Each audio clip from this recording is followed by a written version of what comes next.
Subscribe now and press the bell icon. Never miss an update. नमस्कार सभी साथियों को, सभी का स्वागत करता हूं इस YouTube चैनल पर जिसका नाम है स्टडी विद PN लोधा।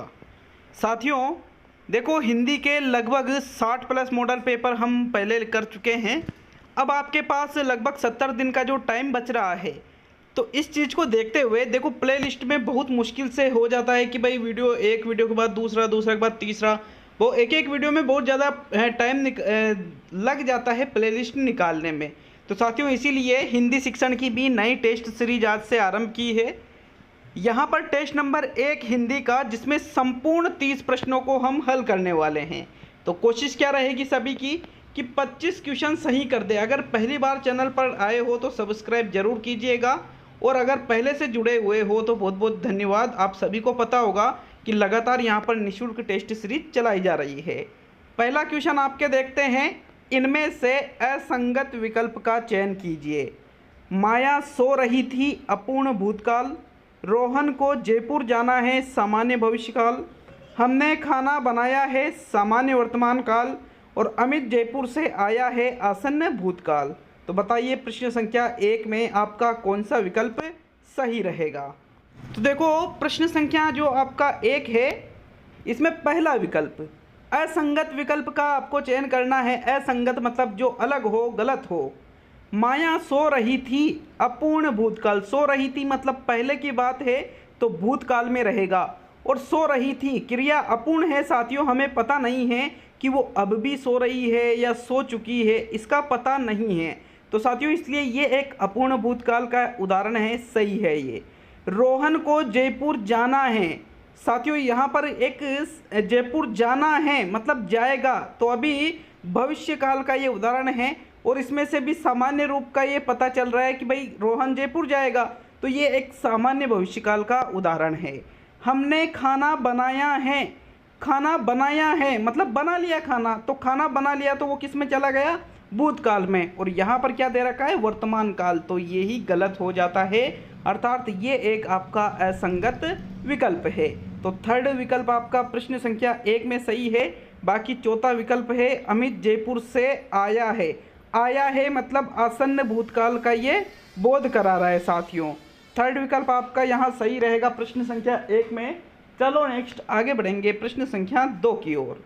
तो चलिए दूसरा क्वेश्चन, विलोम की दृष्टि से असंगत है, व्यय का अमितव्यय, संश्लिष्ट का विश्लिष्ट, उन्नत का अवनत, और सामान्य का विशिष्ट। तो बताइए विलोम की दृष्टि से इनमें से कौन सा असंगत है।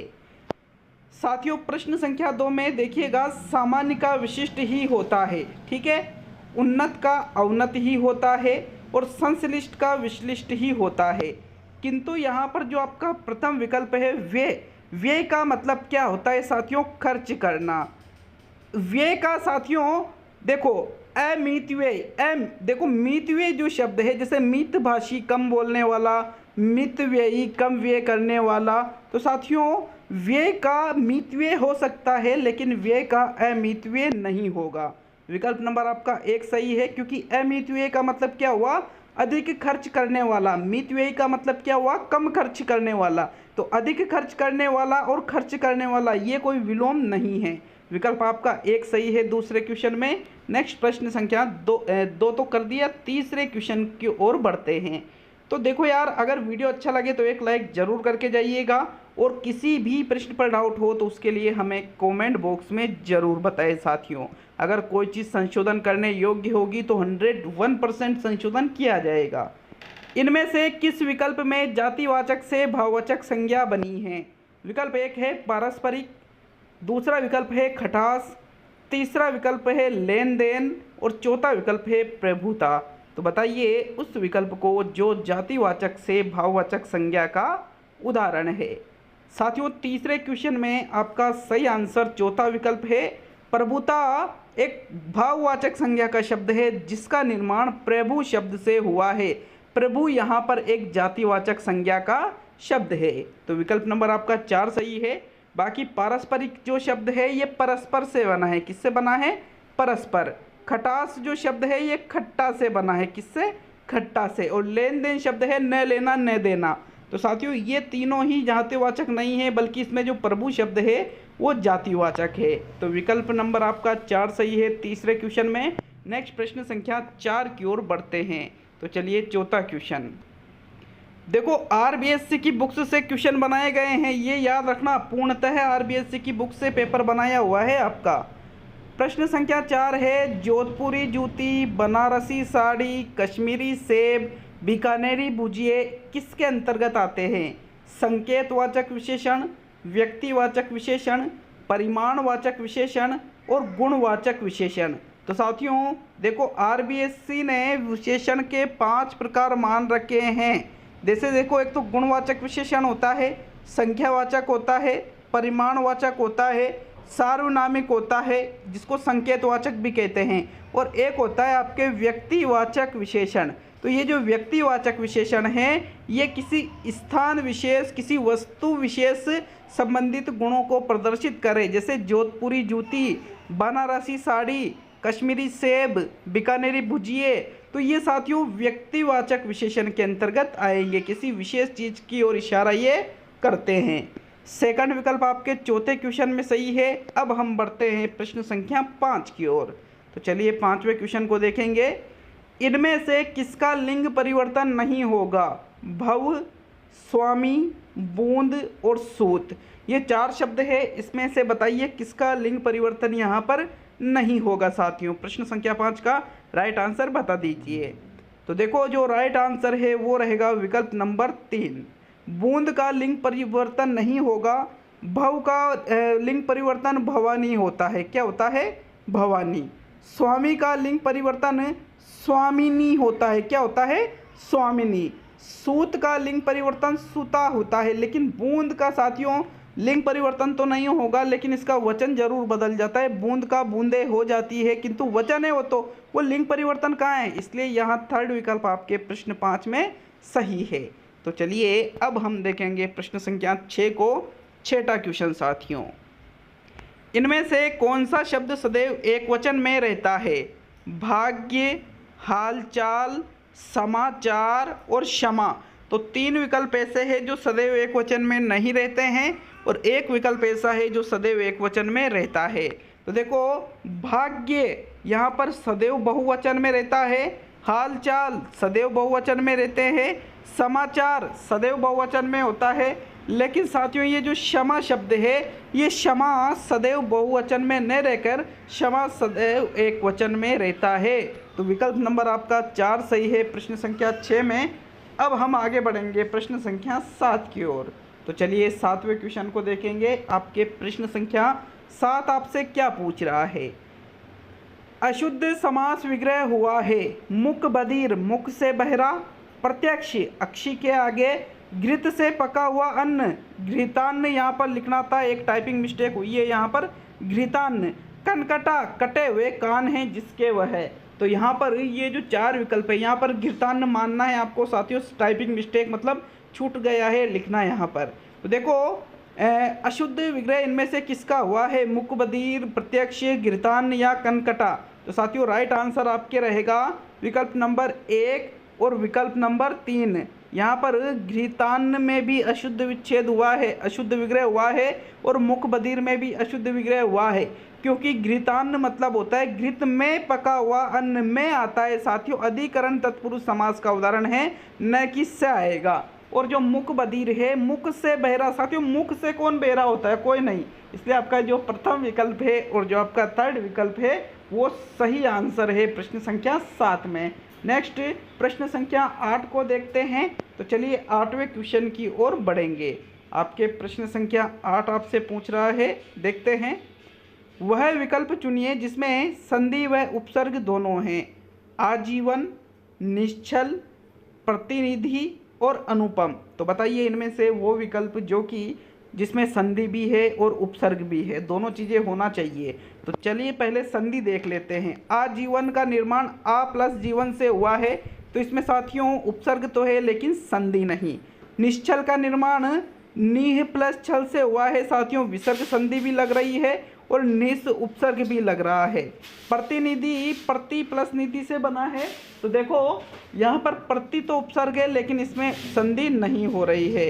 अनुपम साथियों, अनु प्लस पम, अन प्लस उपम या अनु प्लस पम, तो साथियों अनु इसमें उपसर्ग है, यहाँ पर अन प्लस उपम है साथियों, यहाँ पर सॉरी अन प्लस उपम। देखिए तो साथियों यहाँ पर देखिएगा आपके आजीवन में तो बिल्कुल आ उपसर्ग है और कोई संधि भी नहीं है, और आपके प्रतिनिधि में प्रति उपसर्ग है, कोई संधि नहीं है, तो ये दोनों तो आपका आंसर नहीं होगा।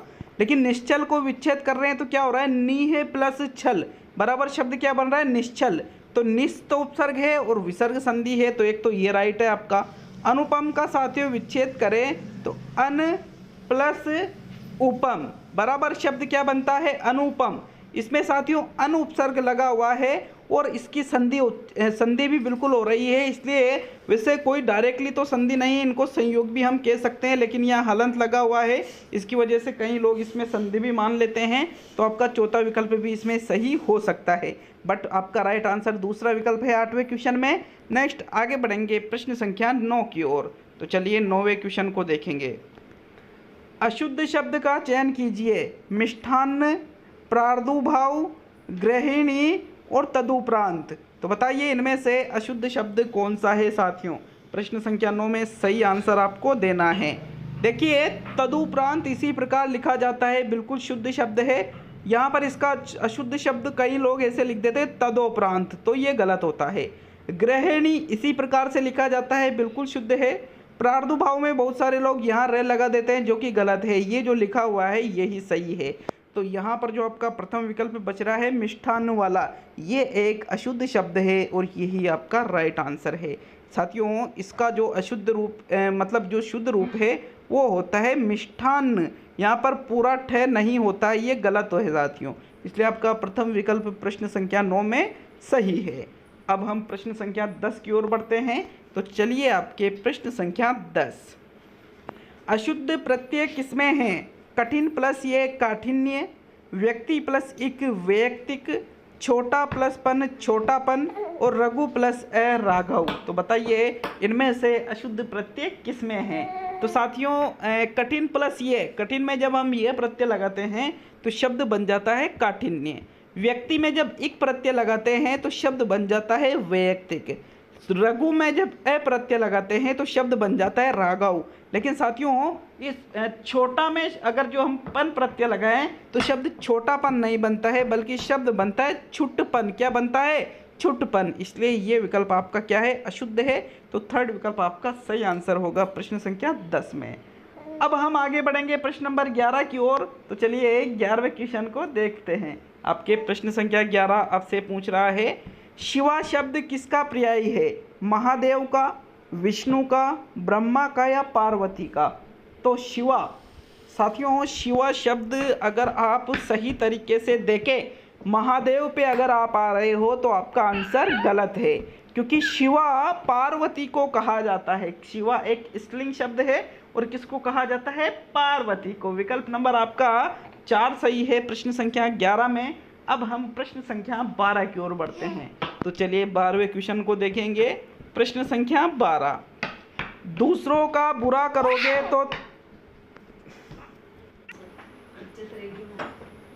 तो 12वां क्वेश्चन, दूसरों का बुरा करोगे तो तुम्हारा भी बुरा होगा। यह वाक्य है मिश्र वाक्य, संयुक्त वाक्य, सरल वाक्य और संकेतार्थक वाक्य। तो साथियों 12वें क्वेश्चन को अच्छे से देखना है और फिर आपको सही आंसर देना है। देखिए वाक्य एक से एक वाक्य दूसरे के ऊपर आश्रित है। जैसे दूसरों का बुरा करोगे तो तुम्हारा भी बुरा होगा, मतलब एक वाक्य दूसरे पर आश्रित है, अतः ये एक मिश्र वाक्य का उदाहरण है और मिश्र वाक्य को संकेतार्थक वाक्य भी कहा जाता है। इसलिए आपका चौथा और प्रथम विकल्प सही है। मैंने क्वेश्चन ही ऐसे डाले हैं कि भाई 2-2 विकल्प भी सही होना चाहिए, क्योंकि एग्जाम में इसी प्रकार से होते हैं साथियों। लेकिन आपको जो बेस्ट विकल्प लगे आपको उसे सही करना है। नेक्स्ट प्रश्न संख्या 13 पे देखेंगे। देखो एग्जामिनर आपको उलझाने की पूरी कोशिश करेगा।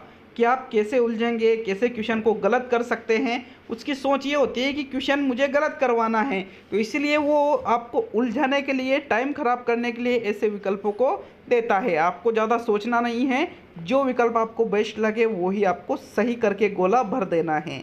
तो चलिए नेक्स्ट प्रश्न संख्या 13 को देखेंगे। 13वां क्वेश्चन, अनावश्यक शब्द के कारण किस विकल्प में अशुद्धि हुई है? सीता राम की स्त्री थी, मैं प्रातः काल के समय पढ़ता हूँ, मेरे मित्र की पत्नी विद्वान है और वृक्षों पर कौवा बोल रहा है। तो साथियों, इनमें से अनावश्यक शब्द के कारण किस विकल्प में अशुद्धि हुई है? 13वें क्वेश्चन में आपको सही आंसर देना है। देखिए, सीता राम की स्त्री थी, तो स्त्री नहीं बल्कि पत्नी थी। ये अनावश्यक शब्द नहीं है बल्कि अनुपयुक्त शब्द के कारण इसमें अशुद्धि हुई है। मैं प्रातः काल के समय पढ़ता हूँ, जी हाँ, बिल्कुल दूसरा विकल्प आपका सही है, क्योंकि या तो यूँ कह दो, इसमें जो समय आ रहा है ना, प्रातः काल खुद एक समय है, तो मैं प्रातः काल पढ़ता हूँ, यहाँ पर ये समय शब्द प्रातः काल का इसका ही बोध करा रहा है, इसलिए यहाँ पर साथियों ये एक अनावश्यक शब्द के कारण इसमें अशुद्धि हुई है। तो सेकंड विकल्प सही है। बाकी मेरे मित्र की पत्नी विद्वान नहीं विदुषी होती है, तो पत्नी है तो विदुषी, मतलब ये तो लिंग के कारण अशुद्धि हुई है। और वृक्षों पर कौवा बोल रहा है, वृक्षों पर एक कौवा थोड़ी, वृक्षों पर कौवे बोल रहे हैं, ऐसा होना चाहिए, या फिर वृक्ष पर कौवा बोल रहा है। तो साथियों ये वचन से संबंधी अशुद्धि है। सेकंड विकल्प आपके 13वें क्वेश्चन में सही है। अब हम प्रश्न संख्या 14 को देखते हैं। तो चलिए प्रश्न नंबर 14, विराम चिन्ह से संबंधित असत्य कथन कौन सा है? विराम चिन्ह से भाषा क्लिष्ट बनती है, विराम शब्द का शाब्दिक अर्थ ठहराव होता है, विराम चिन्ह के प्रयोग से भाषा में स्पष्टता आती है और विराम चिन्ह से भाव समझने में सुविधा होती है। तो बताइए इनमें से कौन सा असत्य कथन है विराम चिन्ह से संबंधित? साथियों, आपका प्रथम विकल्प एक असत्य कथन है और यही आपका राइट आंसर है, क्योंकि विराम चिन्ह से भाषा क्लिष्ट नहीं बनती है, यहाँ पर सरल बनती है, भाषा में स्पष्टता आती है, भाव को समझने में सुविधा होती है और साथियों विराम शब्द का शाब्दिक अर्थ भी ठहराव होता है। तो यहाँ प्रथम विकल्प 14वें क्वेश्चन में सही रहेगा। तो साथियों 15वें क्वेश्चन को देखते हैं। आपके प्रश्न संख्या 15 आपसे पूछ रहा है, दिन फिरना मुहावरे का अर्थ है बुरा समय हो जाना, अच्छा समय आ जाना, बदनाम हो जाना और ख़त्म हो जाना। तो बताइए दिन फिरना, कहीं कहते हैं ना कि दिन फिर गए यार उसके तो साथियों दिन फिरना जो मुहावरा है इसका अर्थ होता है अच्छा समय आ जाना। सेकंड विकल्प आपके 15वें क्वेश्चन में सही है। अब हम नेक्स्ट प्रश्न संख्या 16 को देखेंगे, जो कि शायद शिक्षण से संबंधित प्रश्न होगा। बिल्कुल जी हाँ, तो 15 क्वेश्चन हम ग्रामर के तो कर ही चुके हैं, अब 15 क्वेश्चन हम शिक्षण के करेंगे। निम्न में से किस तत्व का दैनिक पाठ योजना में उपयोग नहीं होता है? उद्देश्यों को परिभाषित करना, शिक्षण विधि व प्रविधि का चयन करना, दत्त कार्य का निर्धारण करना और नील पत्र का निर्माण करना। तो जो दैनिक पाठ योजना बनाई जाती है उसमें से किस तत्व का उपयोग नहीं होता है? 16वें क्वेश्चन में आपको सही आंसर देना है। देखो, दैनिक पाठ योजना में उद्देश्यों को परिभाषित किया जाता है, शिक्षण विधि और प्रविधि का चयन किया जाता है, दत्त कार्य का निर्धारण किया जाता है, लेकिन नील पत्र साथियों दैनिक पाठ योजना में नहीं बनाया जाता है, बल्कि नील पत्र का निर्माण तो प्रश्न पत्र के निर्माण के पूर्व किया जाता है।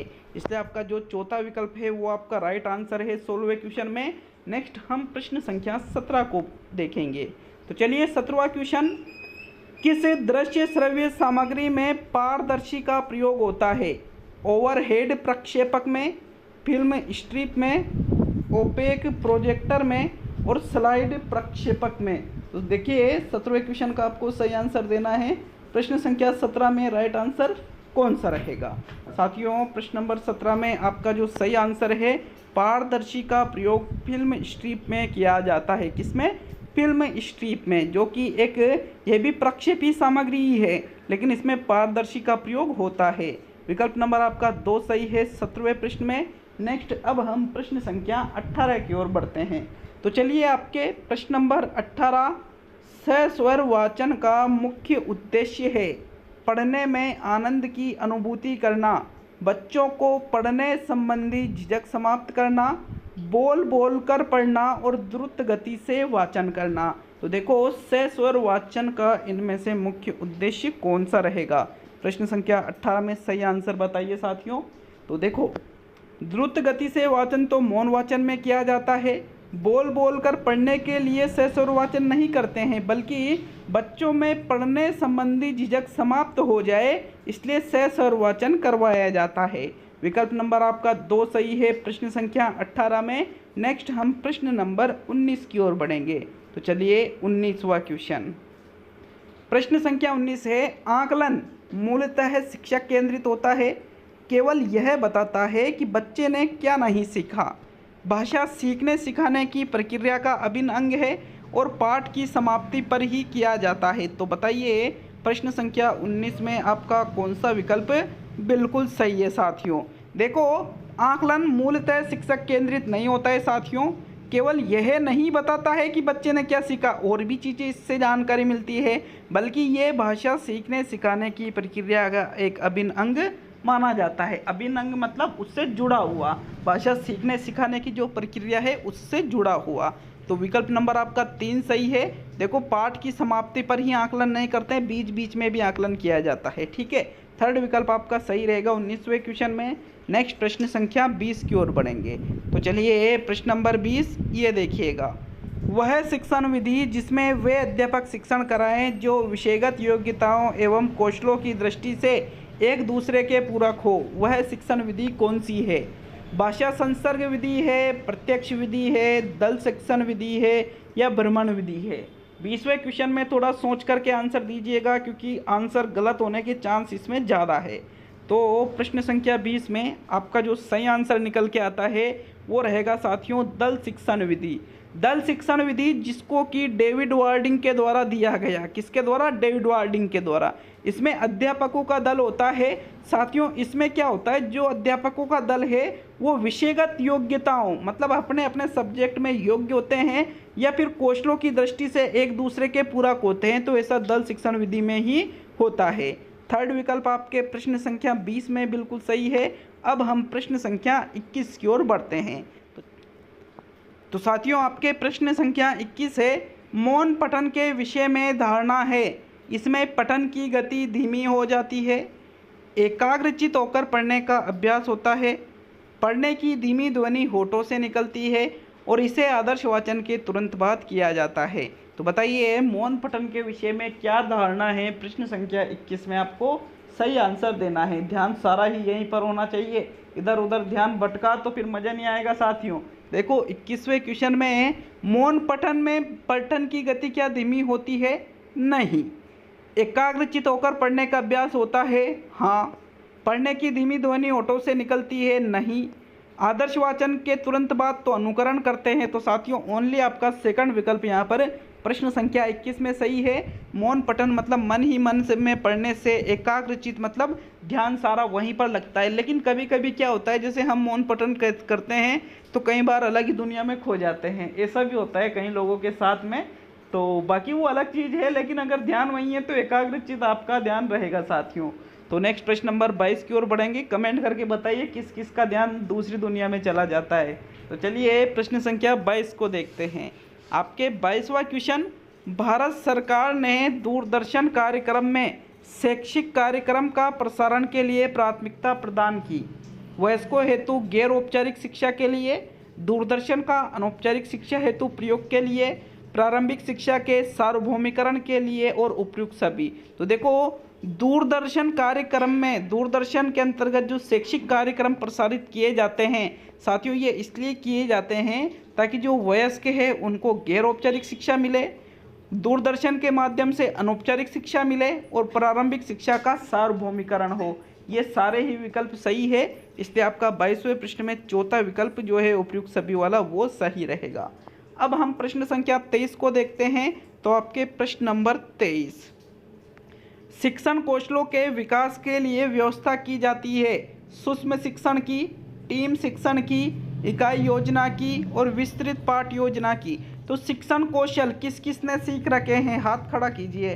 हाथ खड़ा मतलब लाइक कर दीजिए वीडियो को। तो देखो शिक्षण कौशलों का विकास हम जब कॉलेज में पढ़ते थे तो वहाँ पर बच्चों को शिक्षण के लिए माइक्रो टीचिंग की जाती थी, जिसको कहा जाता है सूक्ष्म शिक्षण। इसमें ही हमें शिक्षण कौशलों का विकास बताया जाता है। तो साथियों यहीं पर बताया जाता है कि किस प्रकार से हमको पढ़ाना है, शिक्षण कैसे करवाना है। प्रथम विकल्प आपके 23 क्वेश्चन में सही है। नेक्स्ट आगे बढ़ेंगे प्रश्न नंबर 24 की। तो देखो आपके प्रश्न संख्या 24 आपसे पूछ रहा है, मास कम्युनिकेशन मतलब जनसंपर्क संप्रेषण का सबसे पुराना तथा आधार माध्यम है। इलेक्ट्रॉनिक मीडिया, प्रिंट मीडिया, उक्त एक व दोनों और इनमें से कोई नहीं। तो देखो मास कम्युनिकेशन मतलब जनसंपर्क संप्रेषण का सबसे पुराना और आधार माध्यम माना जाता है प्रिंट मीडिया को, क्योंकि पहले तो प्रिंट मीडिया जैसे अखबार वगैरह आए थे, इलेक्ट्रॉनिक चीज़ें तो बाद में चली थी साथियों। इसलिए सेकंड विकल्प आपके 24वें क्वेश्चन में सही है। अब हम प्रश्न संख्या 25 की ओर बढ़ेंगे।